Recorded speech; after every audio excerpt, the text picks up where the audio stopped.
Welcome back to our channel. So today in this video we are going to discuss about how to transfer money to someone else's bank account. So without wasting much of our time, let's get straight into the video.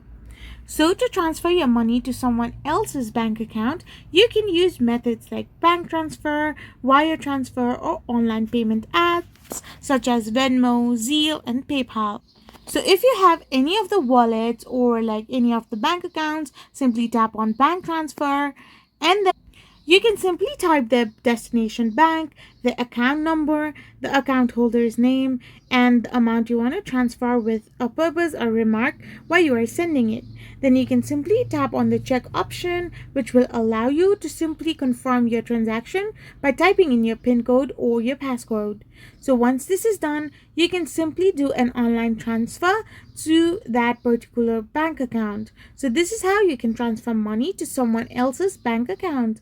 I hope you found this video helpful. So don't forget to hit that subscribe button and do give us a thumbs up. We will be back again with more informative videos. Thank you for watching.